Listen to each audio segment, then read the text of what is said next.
Hello everyone, welcome to our YouTube channel science notebook 25। आज से अपन start करने वाले हैं एक नई यूनिट इकोलॉजी, जिसको हिंदी में बोलते हैं पारिस्थितिकी। तो आज अपन सबसे पहले पहली वीडियो में देखेंगे इसका जनरल इंट्रोडक्शन और इससे जो संबंधित अवधारणा हैं, कॉन्सेप्ट्स हैं इकोलॉजी के, उनको। तो सबसे पहले इंट्रोडक्शन देखें इसका। तो जो इकोलॉजी है ये दो ग्रीक भाषा के शब्दों से मिलकर बना होता है। पहला शब्द होता है इको और दूसरा होता है लॉजी, जिसमें से इको का अर्थ होता है आवास और लॉजी का अर्थ होता है अध्ययन करना, यानी कि किसी आवास का अध्ययन करना। तो इकोलॉजी के बारे में सबसे पहले एक साइंटिस्ट थे हैंस रीटर, जिन्होंने इकोलॉजी के बारे में बताया, एवं उनके बाद एक दूसरे साइंटिस्ट आए अर्नेस्ट हेकल। इन्होंने सबसे पहले वैज्ञानिक तौर पर अध्ययन करके पारिस्थितिकी के बारे में बताया। अगर अपन इसकी परिभाषा की बात करें तो किसी जीव या पादप के संपूर्ण कार्यकी एवं अकार्यकी पर अकार्बनिक व कार्बनिक यौगिकों के आपसी संबंध को ही अपन इकोलॉजी कहते हैं। अगर अपन वहीं दूसरे साइंटिस्ट की बात करें ओडम, तो ओडम के अनुसार प्रकृति की संरचना एवं कार्यकी का अध्ययन ही इकोलॉजी कहलाता है। एक दूसरे साइंटिस्ट रामदेव मिश्र, इनके द्वारा अपन बात करें तो जीवों के आकार, प्रकारों एवं कारकों की अन्योन्य क्रियाओं के अध्ययन को ही अपन पारिस्थितिकी कहते हैं।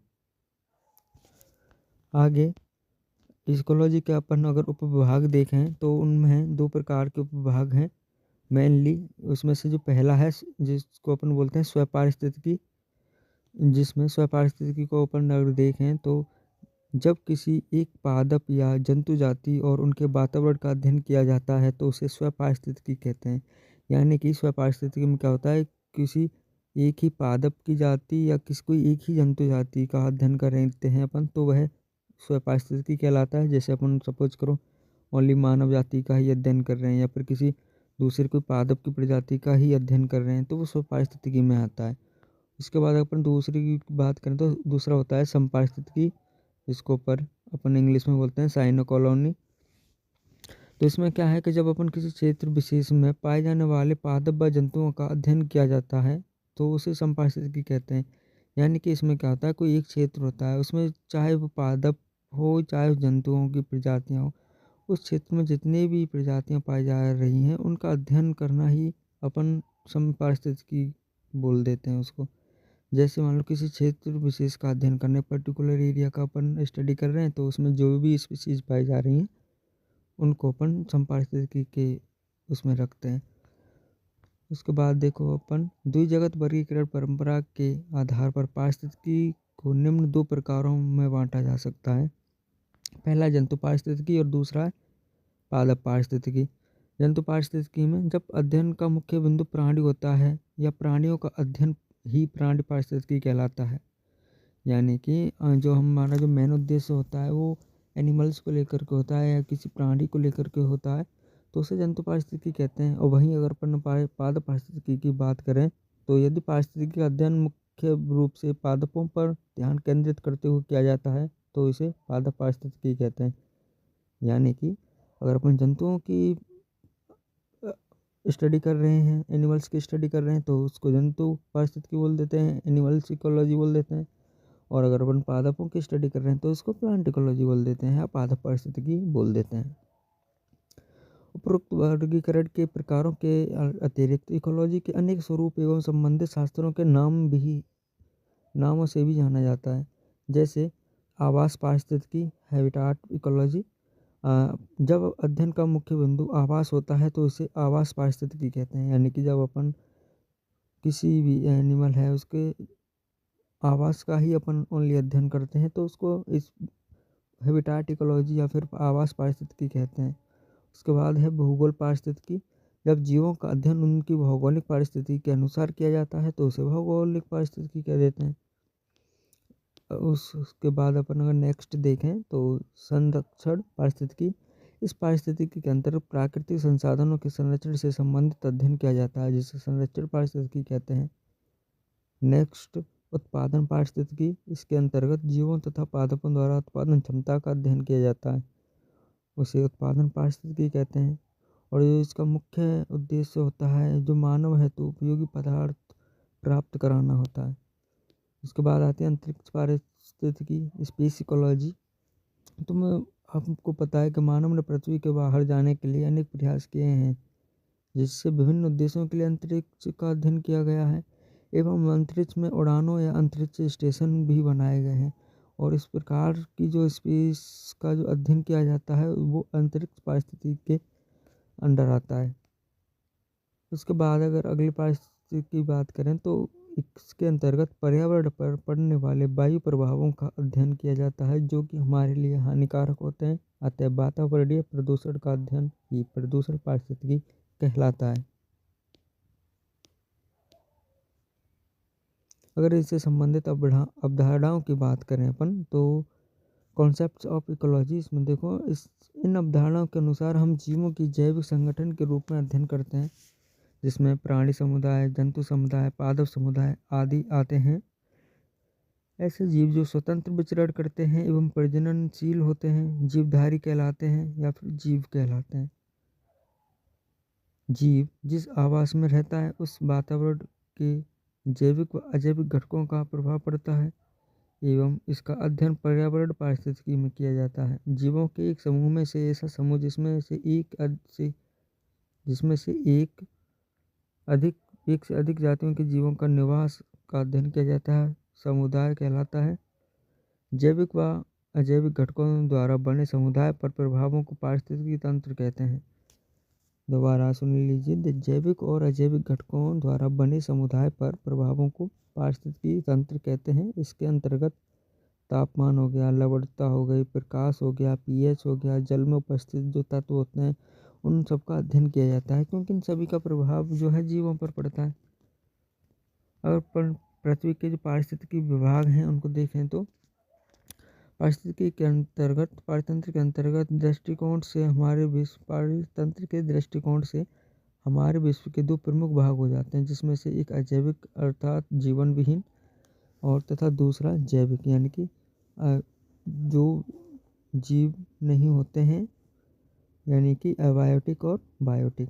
तो पहला अगर हम देखें अबायोटिक में अजैविक में, तो यह विभाग पुनः निम्न तीन विभागों में बांट दिया जाता है। उनमें से पहला होता है वायुमंडल, दूसरा स्थलमंडल तथा तीसरा जलमंडल। उसमें सबसे पहले की बात करें अपन वायुमंडल की, तो पृथ्वी के चारों ओर मिलने वाली गैसों का आवरण वायुमंडल कहलाता है। इसमें से 4 परतें होती हैं, जो कि क्रमशः है क्षोभमंडल, समतापमंडल, आयनमंडल और बहिर्मंडल। उसमें से सबसे पहला जो क्षोभमंडल है वो थोड़ी सी कम ऊंचाई पर होता है पृथ्वी से, और उसके बाद जो समतापमंडल है उसके बाद आयनमंडल आता है और सबसे बाहर वाला बहिर्मंडल आता है। अपन दूसरे जैविक घटक की बात करें तो स्थलमंडल में अगर बात करें तो यह पृथ्वी का वह मुख्य भाग होता है। इसके 3 प्रमुख भाग होते हैं, पहला परपटी, दूसरा प्रवार और तीसरा कोर या इसको क्रूड भी बोलते हैं। तो अगर पहले की बात करें परपटी की, तो यह वह भाग होता है जिसे हम देखते हैं एवं जिस पर समस्त जंतु व वनस्पतियां पाई जाती हैं। यह ठोस भाग 16 से 50 किलोमीटर तक फैला हुआ है। दूसरा भाग की अगर अपन बात करें, दूसरा भाग होता है इसका प्रवार। यह 2880 किलोमीटर का मोटा लौह व मैग्नीशियम की चट्टानों का बना होता है। यह पृथ्वी के वजन का 6% एवं आयतन का 84% भाग बनाता है। उसके बाद लास्ट है कोर। यह पृथ्वी का सबसे आंतरिक भाग होता है, जिसका तापमान 8000 डिग्री सेंटीग्रेड माना जाता है। उसके बाद अपन लास्ट जलमंडल की बात करें तो पृथ्वी का समस्त जल तत्व जलमंडल कहलाता है। यह समुद्र, खाड़ी, नदियों, तालाबों, जमी बर्फ, तरल या बाष्प के रूप में हो सकता है। जैविक विभाग की बात करें दूसरे, जैसे हमारे एबायोटिक कंप्लीट हो गए, उसके बाद बायोटिक यानी कि जैविक विभाग की अपन बात करें तो समस्त जीवित समुदाय पर्यावरण जैविक घटक बनाते हैं। इनमें सभी लिविंग्स आ जाते हैं, मतलब जीवित आ जाते हैं। यह पृथ्वी का ऐसा भाग है जिसमें जीवन संभव है। इसमें महाद्वीपों की सतह समुद्र व सतह के निकटवर्ती वायुमंडल तीनों शामिल होते हैं। इसकी सीमाएं वायुमंडल में 10 किलोमीटर तक, समुद्र में 35,000 फीट तक एवं मृदा या धरातल में 3000 फीट तक होती है। इसे अनेक बार पारिमंडल भी कहा जाता है। उसके बाद में दूसरा पॉइंट आता है समष्टि। समष्टि क्या होती है? तो पारिस्थितिकी में समष्टि का अध्ययन एक इकाई के रूप में किया जाता है। समष्टि एक जाति के जीवों का वह समूह है जो किसी समय एक विशिष्ट क्षेत्र में पाया जाता है। समष्टि में जन्म व मृत्यु दर, लिंग अनुपात, वितरण आदि के अध्ययन से समष्टि के विषय में महत्वपूर्ण तथ्य ज्ञात किए जाते हैं। दूसरी टर्म है समुदाय। समुदाय यानी कि कम्युनिटी। कम्युनिटी क्या होती है? प्रकृति में एक ही तरह के वातावरण में मिलने वाले विभिन्न जंतुओं व वनस्पतियों का समूह एक समुदाय कहलाता है। तो एक ही तरह के वातावरण में अलग तरह की जो जंतु हैं या फिर वनस्पतियां हैं, उनका जो ग्रुप होता है वह समुदाय कहलाता है। पारितंत्र, इसको इकोसिस्टम बोलते हैं अपन। तो इकोसिस्टम होता क्या है एक्चुअली में? तो एक ऐसा तंत्र जिसमें एक समुदाय के समस्त जीव व उनसे अंतःक्रिया करने वाले संबंधित अवजैविक घटक शामिल होते हैं, तो इसे पारितंत्र कहते हैं। पारितंत्र जो है दो ग्रीक भाषा के शब्द ओइकोस व सिस्टेमा से मिलकर बना होता है, जिसका अर्थ क्रमशः घर या आवास तथा तंत्र होता है। एक पारितंत्र के सभी घटक एक दूसरे से घनिष्ठ संबंध रखते हैं तथा एक दूसरे को प्रभावित करते रहते हैं।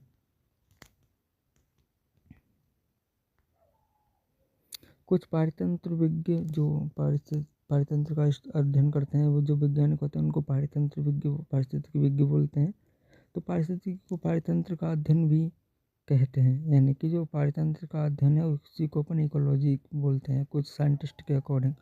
पारितंत्र शब्द का उपयोग सन 1935 में टेंसले नामक साइंटिस्ट ने किया था। समस्त पारितंत्र मिलकर एक विशाल पारितंत्र बनाते हैं। इस प्रकार पारितंत्र मंडल या जैव मंडल लगभग समान शब्द ही होते हैं। उसके बाद एक नेक्स्ट टर्म है पर्यावास या निकेत, जिसको अपन हैबिटाट या निस या निके भी बोलते हैं। ये अपने अपने ऊपर डिपेंड करता है, कोई इसको निके बोलता है, कोई निस बोलता है, ठीक है। तो वैसे निस होता है ये, और हिंदी में अगर इसको बात करें तो निकेत बोलते हैं इसको। तो देखिए इसमें पर्यावास लैटिन भाषा के शब्द हैबिटेयर से लिया गया है, जिसका अर्थ होता है टू लिव इन, यानी कि में रहना। अतः पर्यावास एक ऐसा स्थान है जहाँ एक जाति का जीव सामान्यतः पाया जाता है, ठीक है। जैसे चीते का हैबिटाट घने जंगल ना होकर के खुले मैदान होते हैं, यानी जो चीता है वो खुले मैदानों में ही मिलता है, घने जंगलों में नहीं मिलता। तो वो खुले मैदानों में मिलता है, तो जो खुले मैदान है वो उसके हैबिटाट हो गए, ठीक है, ना कि घने जंगल।